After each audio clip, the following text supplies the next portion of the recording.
Chapter में last turn पे हम लोगों ने कवर किया था डाइकॉट सीड। डाइकॉट सीड जिसमें मैंने बताया था कि it is divided into 2 equal cotyledon. Example भी दिया था, जैसे मैंने कहा बीन, पी, मटर, मटर को 2 इक्वल हाउस में डिवाइड कर सकते हैं, that one is the dicot. Now today we are going to start about the monocot seed.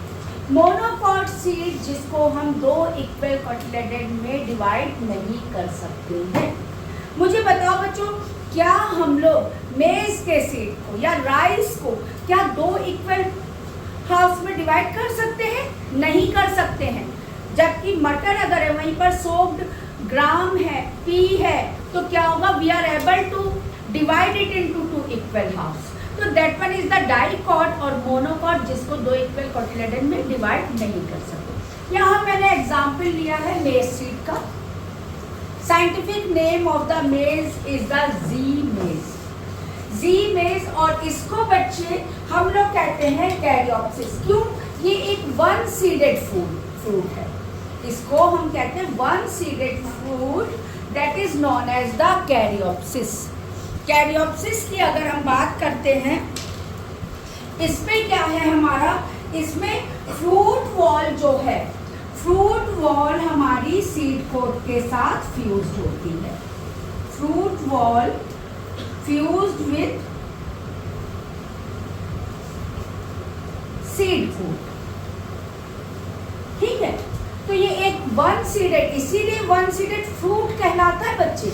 लेकिन ऐसे फ्रूट को, जो 1 सीडेड फ्रूट जिसमें फ्रूट वॉल हमारी फ्यूज्ड है सीड कोट के साथ, ऐसे इसको हम कहते हैं कैरियोप्सिस। ध्यान रख लेना, 1 नंबर में क्वेश्चन पूछा जा सकता है आपसे। Then here I have shown you the external appearance as well as the longitudinal section of the seed. That one is the LS of seed. तो इसमें different parts we are going to check it. What are the things are be given here?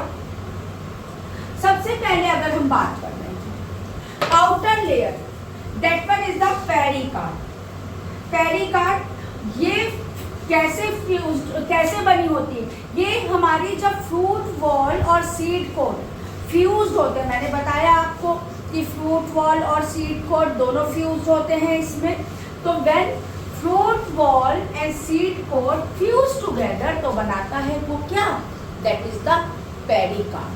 Pericarp जो कि outer layer है हमारी। After that मैंने यहाँ पर आपको ये भी हाइलम और उसकी बड़ी बात हमने लास्ट मोमेंट पर ही लास्ट क्लास में बताई थी, मैंने बात किया था वहाँ पर कि हाइलम क्या पॉइंट अटैच करता है। लेकिन यहाँ देख लीजिएगा, डाइकॉट सीड में तो हम हाइलम को इजीली डिस्टिंग्विश कर रहे हैं। वहाँ में साफ जो बीन शीट अगर होगा तो उसमें बीन सीड में आप हाइलम को इजीली डिस्टिंग्विश कर देते हैं, ठीक है। लेकिन मोनोकॉट सीड में इजीली ये डिस्टिंग्विश नहीं होता है। मोनोकॉट सीड में हाइलम हमारा डिस्टिंग्विश नहीं होता है। ये एक पॉइंट ऑफ डिफरेंस बन सकता है मोनोकॉट और डाइकॉट सीड में। Then after endosperm, endocarp, endosperm हमारे डिफरेंट आएंगे। यहाँ पर दैट इज द एंडोकार्प, और इसके अंदर यहाँ पर ये पार्ट हमारा एंडोकार्प जो कहला रहा है, that one is the endosperm का ही पार्ट है। ये एक्सटर्नल व्यू देखिए बेटा, तो यहाँ एंडोस्पर्म, यही पार्ट एंडोकार्प बना हुआ है। यहाँ पर बल्क ऑफ ग्रेन स्टोर करता है स्टार्च को। स्टार्च क्या है? रिजर्व फूड मटेरियल है। तो यहाँ पर हमारा स्टोर होता है रिजर्व फूड मटेरियल इस यहाँ पर एंडोस्पर्म में, जो कि सराउंड है किससे? Aleurone layer. ध्यान रखना बच्चे, ये एंडोस्पर्म है और ये surrounded by the aleurone layer. मैंने यहाँ पर एंडोकार्प लिख दिया, ये गलत कर दिया मैंने, ये that one is the endosperm.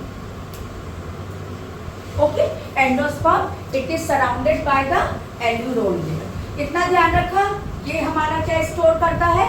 ये स्टोर करता है स्टार्च, स्टोर करता है जो कि हमारा फूड ग्रेन है, और surrounded by the aleurone layer. और ये एल्यूरोन लेयर बेटा it is rich in protein. ध्यान रखना, it is rich in protein. Endosperm ने स्टार्च स्टोर किया, एल्यूरोन लेयर जो है हमारी रिच इन प्रोटीन है, जो कि सराउंड कर रही है एंडोस्पर्म। नाउ एम्ब्रियो का स्ट्रक्चर आप देखेंगे। दिस पार्ट जो कोटिलेडन का पार्ट है, मेज ग्रेन कंटेन कर रहा है। यहाँ पर प्ल्यूम्यूल पार्ट की बात मैं कर रही हूँ। प्ल्यूम्यूल आपको पता है प्ल्यूम्यूल क्या हमारा बनाता है। प्ल्यूम्यूल से हमारा शूट एराइज होता है और रेडिकल से एराइज होता है हमारा root. R for root, R for radical, ये मैंने आपको बताया भी था आपको। प्ल्यूम्यूल की अगर हम बात करें, ये हमारा कवर्ड होता है एक कॉनिकल स्ट्रक्चर से, कॉलियोप्टाइल। पूछा जा सकता है आपसे कि प्ल्यूम्यूल किससे कवर होता है, प्ल्यूम्यूल के अराउंड क्या है। तो first one is the coleoptile, then the scutellum. ध्यान रखना बच्चे, कैसे इसको याद कर सकते हैं। पीसीएस बड़े आराम से याद कर सकते हो तुम लोग। पीसीएस क्वालिफाई भैया जब करोगे तुम लोग तो तब करना, अगर कोई करने वाला हो। फिलहाल हम लोग इसको याद कर सकते हैं। P for plumule, C for coleoptile, S for scutellum. दोनों सीक्वेंस में है हमारे पास, तो पीसीएस करके याद कर सकते हैं तो आप लोग। That one is the. आगे देखिए, आगे कोई भी गाड़ी खरीदते हो तो गाड़ी की होती है आरसी।